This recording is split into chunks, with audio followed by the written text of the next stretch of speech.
JP Astro ലൈഫിലേക്ക് എല്ലാവർക്കും സ്വാഗതം. ഇന്ന് നിങ്ങളുമായി പങ്കുവയ്ക്കുന്ന ശുക്രൻ്റെ ഉച്ചരാശി സ്ഥിതിയെ സംബന്ധിച്ച് തന്നെയാണ്.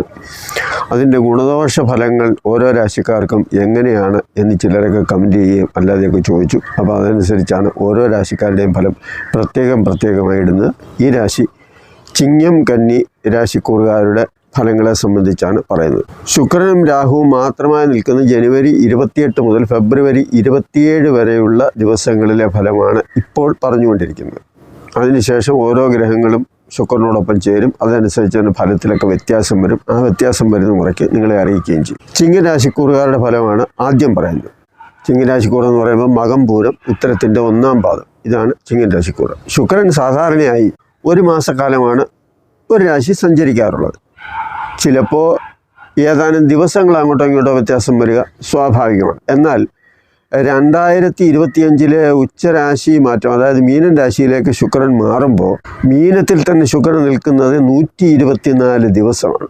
അത് വളരെ പ്രാധാന്യപ്പെട്ട ഒരു കാര്യമാണ്. ഇത് സാധാരണയൊന്നും സംഭവിക്കാറുള്ള കാര്യവുമല്ല.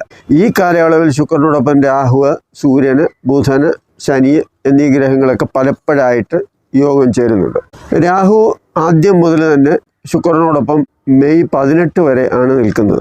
ഈ വീഡിയോ ജനുവരി 28 മുതൽ ഫെബ്രുവരി 27 വരെയുള്ള സമയത്ത് ഫലമാണ് പറയുന്നത്. കാരണം ഈ സമയത്ത് ശുക്രനോടൊപ്പം രാഹു അല്ലാതെ മറ്റ് ഗ്രഹങ്ങളൊന്നും ഇല്ല.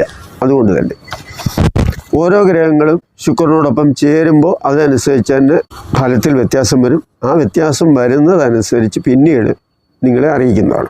ഇവിടെ ശുക്രനും രാഹുവും തനിച്ച് മീനൻ രാശിയിൽ നിൽക്കുന്ന ഒരു ഫലവും ഓരോ രാശിക്കൂറുകാർക്കും മറ്റ് ചില ഗ്രഹങ്ങൾ വേറെ രാശികളിലൊക്കെ നിൽപ്പുണ്ടല്ലോ, അവരുടെ ഫലവും കൂടിച്ചേരുമ്പോൾ മാത്രമേ ഈ ഫലം പൂർണ്ണമായിട്ട് നിങ്ങൾക്ക് മനസ്സിലാവത്തുള്ളൂ. അല്ലാതെ ശുക്രൻ്റെയും രാഹുവിൻ്റെയും മാത്രം പറഞ്ഞാൽ നമുക്ക് അനുകൂലമായിട്ടും അനുകൂലമല്ലാതെയും വേറെ ഗ്രഹങ്ങൾ ചുറ്റുപാടും കാണും. അതിനെക്കുറിച്ച് നമുക്കൊരു ധാരണ ഉണ്ടാവില്ല. അതുകൊണ്ടാണ് മറ്റ് ഗ്രഹങ്ങൾ, അതായത് സൂര്യനും ചൊവ്വയും വ്യാഴവും ശനിയും ഇങ്ങനെയുള്ള ഗ്രഹങ്ങൾ വേറെ രാശികളിലാണ് നിൽക്കുന്നത്. അപ്പോൾ അതനുസരിച്ച് ഓരോ രാശിക്കാർക്കും അത് വ്യത്യസ്തമായ ഫലങ്ങൾ വരും. അപ്പോൾ ഇതെല്ലാം കൂടി ഉൾപ്പെടുത്തിക്കൊണ്ടുള്ള ഫലമാണ് പറയുന്നത്. മീനത്തിലെ ഉച്ചരാശി ശുക്രൻ എന്ന് പറഞ്ഞാൽ മികച്ച ജീവിതത്തിന് അത്യാവശ്യമായതെല്ലാം നൽകുന്ന ഒരു ഗ്രഹമാണ്. മികച്ച വസ്ത്രം, ആഭരണം, അതുപോലെ ആഡംബര വസ്തുക്കൾ, മെച്ചപ്പെട്ട വീട്, വാഹനം, സാമ്പത്തിക സ്ഥിതി, കലാപരമായ കഴിവുകൾ, അതുപോലെ വാദ്യസംഗീതം, നൃത്തം, ലളിത കലകളുമായിട്ട് ബന്ധപ്പെട്ട കലകളോടുള്ള താല്പര്യം, അതുപോലെ നല്ല സിനിമ, സീരിയൽ രംഗത്തൊക്കെ പ്രധാനമായിട്ടും ഉള്ള ഒരു വേഷം കിട്ടുക, അല്ലെങ്കിൽ അത്തരത്തിൽ പ്രാധാന്യം അർഹിക്കുന്ന ശ്രദ്ധിക്കപ്പെടുന്ന നിലയിലെത്തുക, അതുപോലെ നല്ല സൗന്ദര്യം ഉണ്ടാവുക, ഉന്നത നിലയിലുള്ള ജോലി ലഭിക്കുക, ഭൗതിക സുഖ സൗകര്യങ്ങളൊക്കെ ലഭിക്കത്തക്ക വിധത്തിൽ നമുക്ക് ജീവിതം മെച്ചപ്പെടുക, നല്ല പ്രണയ ബന്ധങ്ങൾ ഉണ്ടാകുക, ദാമ്പത്യ ജീവിതം സുഖകരമാകുക, നല്ല പങ്കാളിയെ ലഭിക്കുക, അതുപോലെ ശയനസുഖവും ഭക്ഷണസുഖവും എന്ന് വേണ്ട എല്ലാ സുഖങ്ങളും, ഒരു മനുഷ്യന് വേണ്ടുന്ന എല്ലാ ഭൗതിക സുഖ സൗകര്യങ്ങളും നൽകുന്ന ഒരു ഗ്രഹമാണ് ശുക്രൻ. അതുകൊണ്ട് തന്നെ ശുക്രനെ സംബന്ധിക്കുന്ന ദേവതാരൂപത്തിലെല്ലാം തന്നെ പറയുന്നത് ശുക്രൻ മഹാലക്ഷ്മി, അതായത് ഐശ്വര്യത്തിൻ്റെ ദേവതയായ മഹാലക്ഷ്മി, അറിവിൻ്റെ ദേവതയായ സരസ്വതീ ദേവിയെയും സൂചിപ്പിക്കുന്നുണ്ട് എന്നുള്ളതാണ്. അതുപോലെ അന്നപൂർണേശ്വരിയെ പറയുന്നുണ്ട്.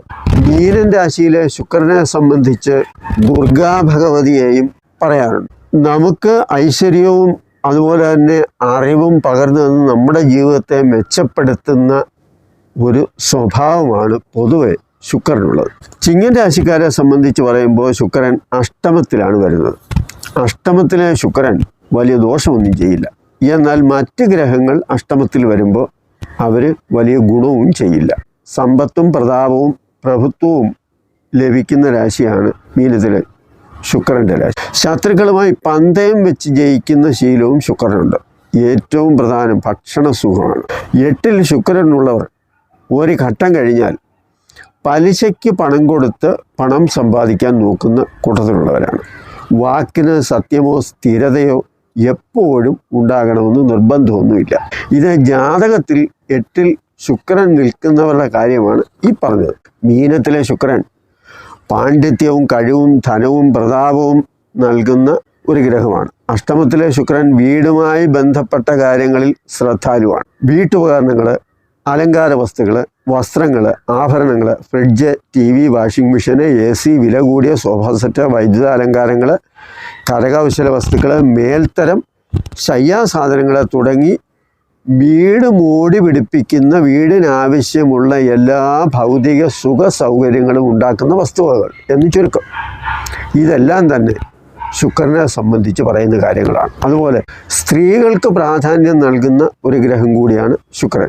വീട്ടിലെ സ്ത്രീകൾ അണിഞ്ഞൊരുങ്ങി അല്ലെങ്കിൽ വൃത്തിയായി സുന്ദരിയായി നിലനിർത്തുന്നതിൽ ശുക്രന് പ്രത്യേകമായ ഒരു കഴിവും പങ്കുമൊക്കെ ഉണ്ട്. ഈ പറഞ്ഞ അനുഭവങ്ങളൊക്കെ ഉണ്ടാകണമെങ്കിൽ ജാതകത്തിൽ ശുക്രൻ ബലവാനായി ഇഷ്ടഭാവത്തിൽ ഓരോരുത്തരുടെയും ജാതകത്തിൽ നിൽക്കണം. മറ്റുള്ള ഗ്രഹങ്ങളെ പരിശോധിക്കുമ്പോൾ അഷ്ടമത്തിൽ, അതായത് 8-ലെ രാഹു ആരോഗ്യ പ്രശ്നത്തെ ഉണ്ടാക്കുന്ന ഒരു സൂചന നൽകുന്നുണ്ട്. പ്രത്യേകിച്ച് ശുക്രനും കൂടി യോഗം ചെയ്ത് അഷ്ടമത്തിൽ നിൽക്കുമ്പോൾ മൂത്രാശയ രോഗങ്ങൾ, അലർജി, കാലിന് പാദത്തിൽ കാലിൻ്റെ അടിഭാഗത്ത് ഒക്കെ വേദനയോ മറ്റേതെങ്കിലുമൊക്കെ പ്രശ്നങ്ങളോ, ഉപ്പൂറ്റി വേദന, അതുപോലെ അലർജി സംബന്ധമായ പ്രശ്നങ്ങൾ, ഇതെല്ലാം തന്നെ ഈ ആരോഗ്യ സംബന്ധമായ വിഷയത്തിൽ സൂചിപ്പിക്കുന്ന കാര്യങ്ങളാണ്. ഫെബ്രുവരി 12 വരെ മറ്റ് ഗ്രഹങ്ങളെക്കുറിച്ച് ആലോചിക്കുമ്പോൾ ഫെബ്രുവരി 12 വരെ സൂര്യൻ 6-ാം ഭാവത്തിലാണ് നിൽക്കുന്നത്. ശത്രുക്കൾ ഉണ്ടായില്ലെന്ന് പറയാം, അല്ലെങ്കിൽ ശത്രുത കുറയും. രോഗങ്ങളിൽ നിന്ന് സുഖം പ്രാപിക്കും. ശത്രു ജേതാവായി തുടരും. അതാണ് 6-ലെ സൂര്യൻ്റെ ഒരു ഫലം.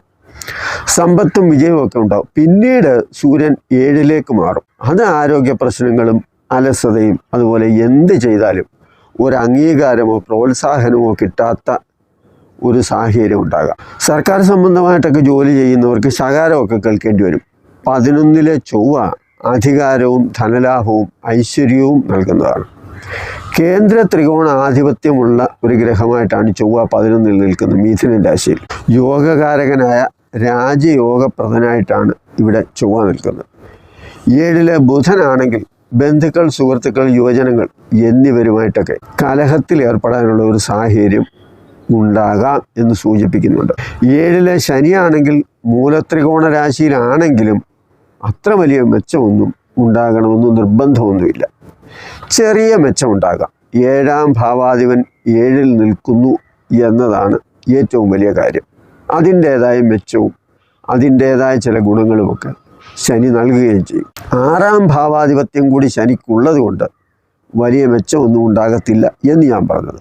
വ്യാഴം കർമ്മസ്ഥാനത്ത് നിൽക്കുന്നത് അത്ര വലിയ മെച്ചമായിട്ടൊന്നും ആരും കരുതണ്ട. അഷ്ടമാധിപനായ വ്യാഴം കേന്ദ്രത്തിൽ വരുന്നത് ആരോഗ്യ പ്രശ്നം ഉണ്ടാക്കാൻ സാധ്യതയുണ്ട് എന്ന് അസ്ട്രോളജിയിലൊക്കെ പറയുന്നുണ്ട്. അതുമൂലം തൊഴിൽ രംഗത്ത്, അതായത് ആരോഗ്യ പ്രശ്നം ഉള്ളത് കൊണ്ട് ഏതെങ്കിലുമൊക്കെ അസൗകര്യങ്ങളും ശാരീരികമായ അസ്വസ്ഥതകളുമൊക്കെ ഉള്ളപ്പോൾ തൊഴിൽ രംഗത്ത് ഒരു സുഖമില്ലായ്മ അനുഭവപ്പെടുകയും അതുകൊണ്ട് തന്നെ തൊഴിൽ തടസ്സങ്ങൾ ഉണ്ടാകാനുള്ള സാധ്യതയും നമുക്ക് പറയേണ്ടി വരും. ഇനി കന്നിരാശിയിലേക്ക് പോകുമ്പോൾ, കന്നിരാശി എന്ന് പറയുന്നത് ഉത്തരത്തിൻ്റെ 2, 3, 4 പാദങ്ങൾ, അത്തം, ചിത്രയുടെ 1, 2 പാദങ്ങളും ചേരുന്നതാണ് കന്നിക്കൂറുകാർ. കന്നിരാശിക്കാർക്ക് യോഗകാരകനാണ് ശുക്രൻ. 7-ൽ ശുക്രൻ വരുന്നത് പൊതുവേ നല്ലതല്ല എന്ന് സാധാരണ പറയാറുണ്ട്. കാരണം പങ്കാളിക്ക് ദുരിതമുണ്ടാകും, അല്ലെങ്കിൽ അകൽച്ചയുണ്ടാകും. ഇങ്ങനെയൊക്കെയാണ് സാധാരണ 7-ലെ ശുക്രനെ കൊണ്ട് പറയുന്നത്. എന്നാൽ ഇവിടെ ഭാഗ്യാധിപനായ ശുക്രൻ ഉച്ചത്തിൽ കേന്ദ്രഭാവത്തിൽ വരുന്നതാണ് ഈ മാളവ്യ യോഗം എന്ന് പറയുന്ന ആ ഒരു പഞ്ചമഹാപുരുഷ യോഗത്തിൽ ശുക്രനെ കൊണ്ട് പറയുന്ന ഒരു യോഗം. ധനത്തിനും കുടുംബത്തിനും ഐശ്വര്യം ഉണ്ടാകും. സൗന്ദര്യം, പ്രതാപം, കാര്യശേഷി, അറിവ്, കഴിവ്, വാഹനഭാഗ്യം തുടങ്ങി എല്ലാ സൗകര്യങ്ങളും, എല്ലാവിധ സുഖ സൗകര്യങ്ങളും എന്ന് വേണം പറയാൻ, ശുക്രൻ കൊടുക്കും. ഭൗതിക സുഖ സൗകര്യങ്ങളോടെ പ്രതാപത്തോടു കൂടി കഴിയാനുള്ള ഒരു ശേഷി ശുക്രൻ നൽകും. ഇതാണ് സാധാരണ മാളവ്യ യോഗം ചുരുക്കി പറയുമ്പോഴുള്ള ഫലം. ഈ ഫലം പൂർണ്ണമാകണമെങ്കിൽ, അഥവാ ഈ ഫലം ഇപ്പോൾ കിട്ടണമെങ്കിൽ, നമ്മളിപ്പോൾ പറയുന്നത് ഇപ്പോൾ ഉള്ള ശുക്രൻ്റെ ഉച്ചരാശി സ്ഥിതിയെക്കുറിച്ചാണല്ലോ. അപ്പോൾ ഈ പറയുന്ന ഒരു മാസക്കാലം ഈ യോഗം അതിൻ്റെ ഗുണഫലം ലഭിക്കണമെങ്കിൽ ഓരോരുത്തരുടെയും ജാതകത്തിൽ ശുക്രൻ ഉച്ച സ്വക്ഷേത്ര ബന്ധുക്ഷേത്രങ്ങളിലായിട്ട് ഇഷ്ടഭാവത്തിൽ നിൽക്കണം. അങ്ങനെ നിൽക്കുകയാണെങ്കിൽ ഈ ശുക്രൻ്റെ സഞ്ചാരകാലത്ത് കന്നിക്കൂറുകാരായ ഈ പറഞ്ഞ നക്ഷത്രക്കാർക്ക് ഒരുപാട് ഗുണങ്ങളും ഐശ്വര്യവും ഉണ്ടാകും. അതിൽ ശുക്രൻ മെച്ചമല്ലാതെ നിൽക്കുന്നവരെ സംബന്ധിച്ചും അത്ര ഗുണമൊന്നും ഉണ്ടാകുമെന്ന് പ്രതീക്ഷിക്കുകയും ചെയ്തത്. അതുപോലെ ശുക്രൻ്റെ ദശാപഹാരകാലങ്ങൾ നല്ല നിലയിൽ നിൽക്കുകയും ശുക്രൻ്റെ അപഹാരമോ ദശയോ അനുഭവിക്കുകയും ചെയ്യുന്ന ആ പ്രായത്തിലുള്ളവരെ സംബന്ധിച്ചും വളരെ ഒരു നല്ല കാര്യമാണ്. മറ്റ് ഗ്രഹങ്ങളുടെ കാര്യം നോക്കുമ്പോൾ 7-ൽ രാഹു വരുന്നത്, ഇപ്പം ശുക്രൻ്റെ കാര്യമാണല്ലോ മാളവിയോഗത്തെ സംബന്ധിച്ച് പറയുന്നത്. ശുക്രൻ മാത്രമല്ലല്ലോ, ശുക്രനോടൊപ്പം രാഹുവുണ്ട്. അപ്പം രാഹു 7-ൽ വരുന്നത് സ്ത്രീ വിഷയത്തിൽ ഒരു നല്ല സൂചന തരുന്നില്ല. അത് കലഹ സൂചന നൽകുന്നു എന്നാണ് രാഹുവിൻ്റെ 7-ാം ഭാവസ്ഥിതി. അതായത് ഭാര്യാഭർത്താക്കന്മാർക്കിടയിൽ ചില അസ്വാരസ്യങ്ങളൊക്കെ ഉണ്ടാക്കി കൊടുക്കുന്നയാളാണ് ഈ രാഹു. അതല്ലെങ്കിൽ പങ്കാളിക്ക് ഏതെങ്കിലും തരത്തിലുള്ള ആരോഗ്യ പ്രശ്നങ്ങൾ വരാം. ആരോഗ്യ പ്രശ്നങ്ങൾ എന്ന് പറയുമ്പോൾ സാധാരണഗതിയിൽ ശുക്രനും രാഹുവും കൂടി ചേരുമ്പോൾ ഉള്ള നേരത്തെ പറഞ്ഞ് ആ ഒരു സ്ഥിതി വരാം. അലർജി വരാം, കാലിന് എന്തെങ്കിലുമൊക്കെ പ്രശ്നങ്ങൾ വരാം, മൂത്രാശയ സംബന്ധമായ വിഷയങ്ങൾ വരാം.